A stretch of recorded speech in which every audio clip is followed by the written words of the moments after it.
Young innovators are future of Bangladesh. Government will be with the young research, technology entrepreneurs and startup efforts, says Prime Minister Tariq Rahman.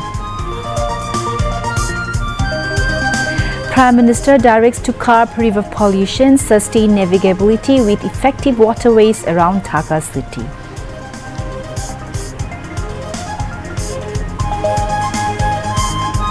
Government takes steps to start water bus in 110-kilometer waterways around Dhaka city, says Water Resources Minister.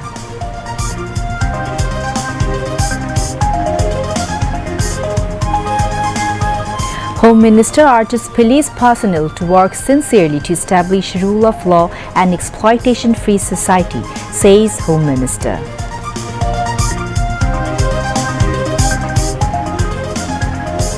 Government decides to amend the law of 1973 for the journalists, says Information Broadcasting Minister.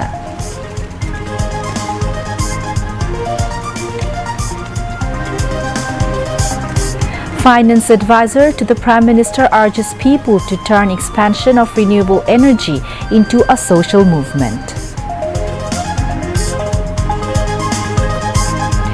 Testimony against 7 people, including Ubaidul Qadir, in the case of crimes against humanity ends. Cross-examination on 4th August.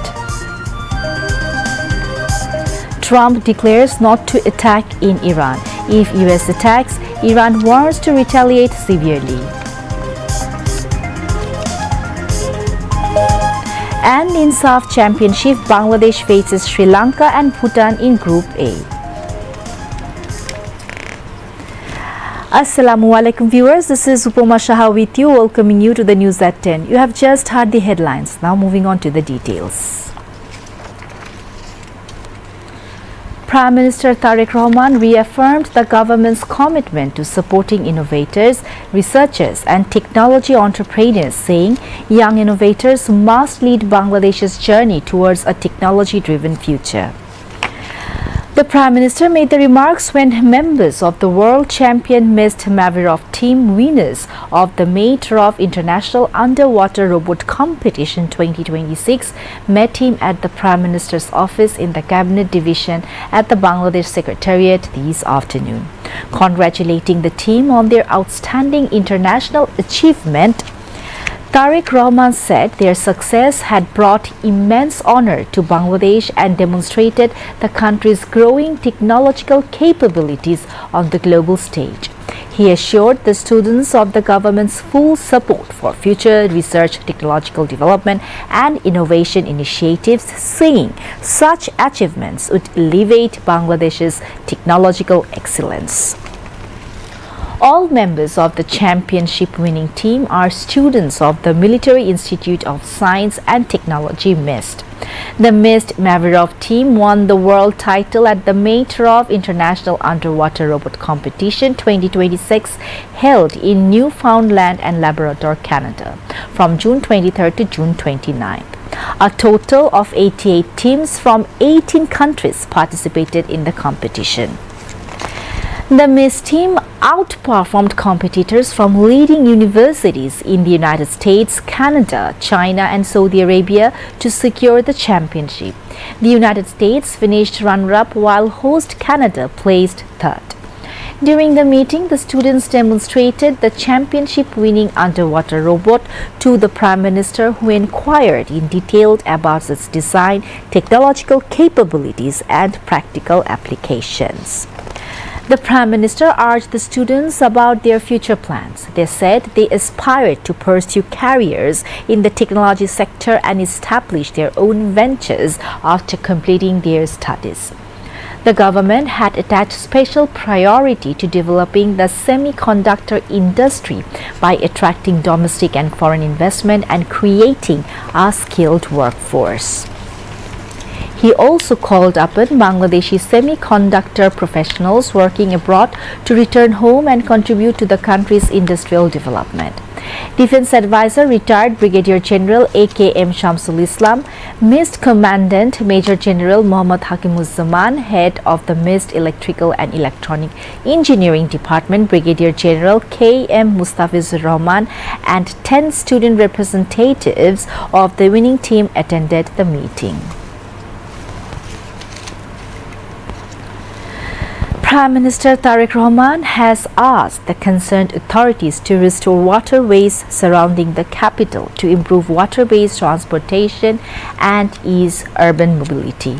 He also directed the authorities concerned to take effective measures to prevent pollution of the rivers surrounding Dhaka, improve the capital's drainage system, and ensure normal water flow by maintaining navigability. The directives came at a meeting on restoring waterways around Dhaka chaired by the Prime Ministers at the Cabinet Division's conference room at the Bangladesh Secretariat today. The meeting decided to make the waterways around Dhaka operational again. It also decided to consider proposals from interested private companies to allow them to operate water buses on the water routes. The Prime Minister also directed the authorities to plant different species of trees alongside the walkways constructed along the river banks to help protect the environment and enhance the scenic beauty of the rivers. Minister for Road Transport and Bridges, Railways and Shipping Sheikh Rabiul Alam, State Minister for Environment, Forest and Climate Change Sheikh Waidul Islam, Mayors of Dhaka South and North City Corporations Abdul Salam and Shafiqul Islam Khan, and Prime Minister's Additional Press Secretary Atikur Rahman Rumon and senior officials of the relevant ministries and agencies attended the meeting.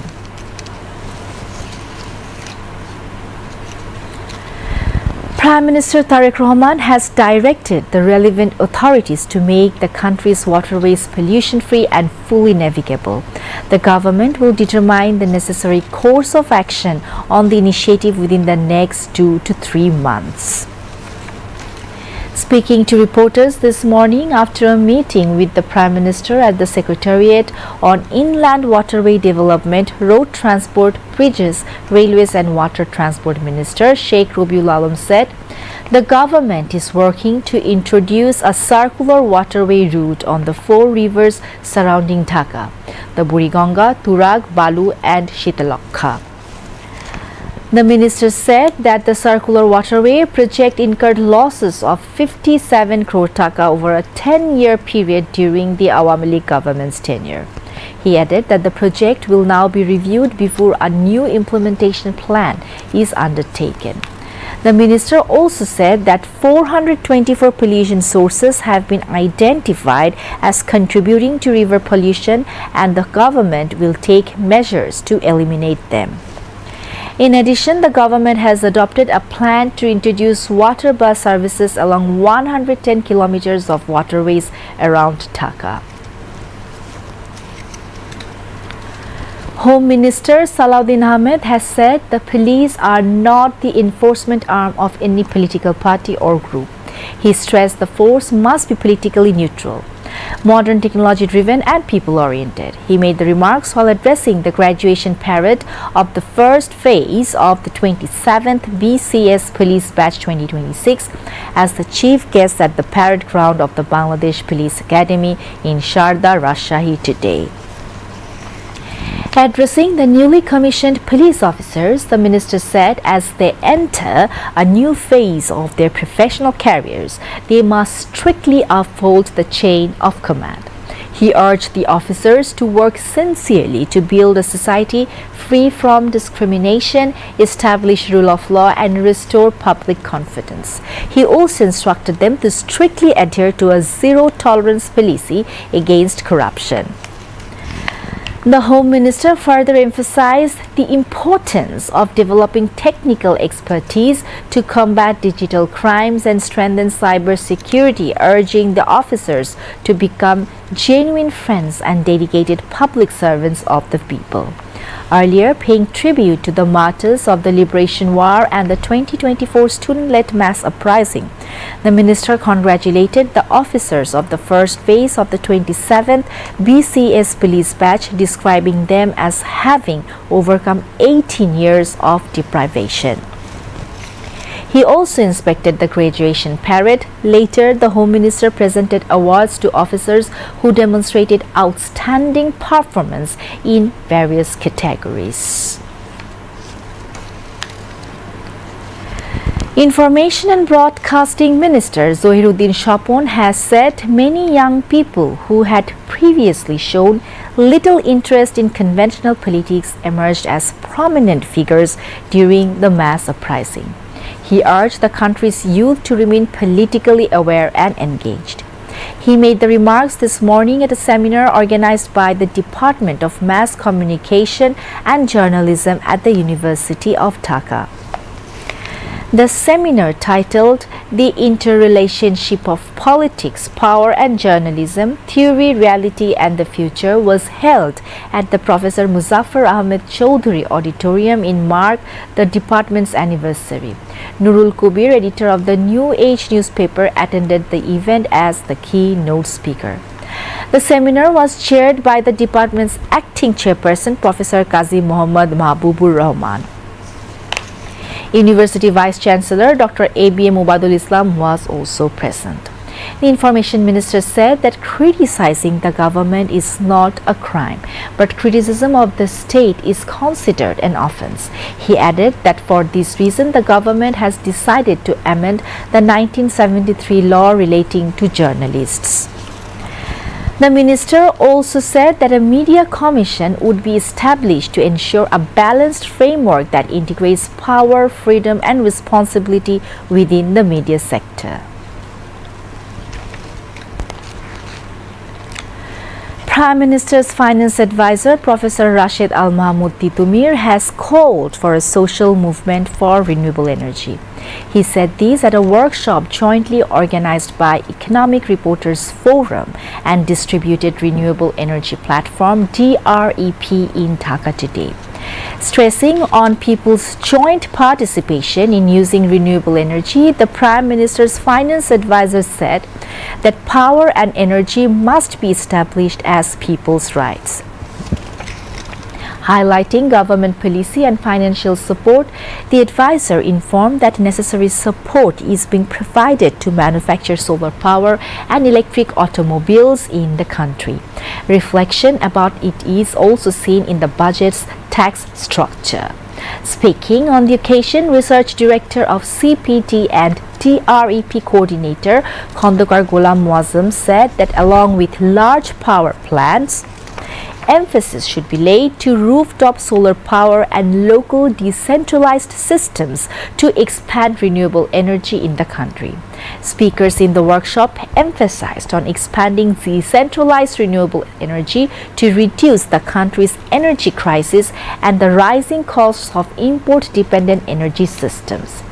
Decentralized renewable energy can be installed on rooftops, factories, farms or at a local level without using much land. Besides, electricity can be supplied using the existing distribution network, they added. Presided over by ERF President Daulat Akhtar Mala, the event was also addressed among others by the organization's General Secretary Abul Qasim. Prime Minister's advisor Mahdi Amin has said the government is working to implement July Charter and ensure the trial of July genocide. He said these at a July uprising related first conference organized by Revolutionary Alliance at Biam Auditorium in the capital today. Mahdi Amin stated that the government is working to realize the dreams of equality, human dignity and social justice in Bangladesh that the martyrs of the July massacre envision. He further mentioned that many injured in July uprising are still undergoing treatment.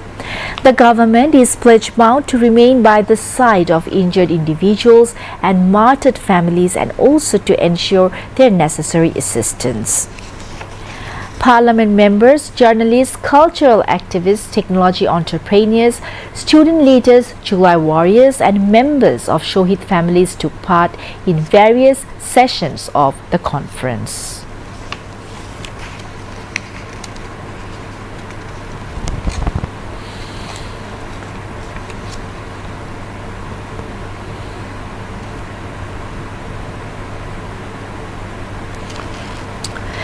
The International Crimes Tribunal completed recording witness testimony in a crimes against humanity case linked to the July mass uprising against 7 accused, including former Awami League General Secretary Obadul Qadir. The tribunal also set 4th August for closing arguments. The 3-member International Crimes Tribunal 2, led by Justice Nuzrul Islam Chaudhry, passed the order. The tribunal's other members are Justice Muhammad Manjurul Bashid and Justice Nur Muhammad Shahriar Kabir. The other accused are activist banned Awami League Joint General Secretary AFM Bahauddin Nasim, former State Minister for Information Muhammad Ali Arafat, Jubo League President Sheikh Fazle Shams Porosh and General Secretary Mainul Hussain Khan Nikhil, and banned Chhatro League President Saddam Hussein and General Secretary Sheikh Wali Asif Inan.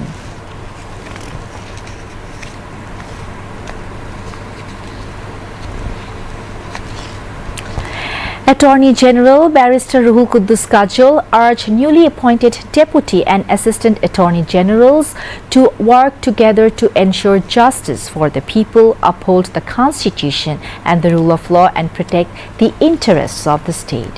He made the call this morning while speaking to reporters at the Attorney General's office after meeting 266 newly appointed law officers on their first day at work at the Supreme Court.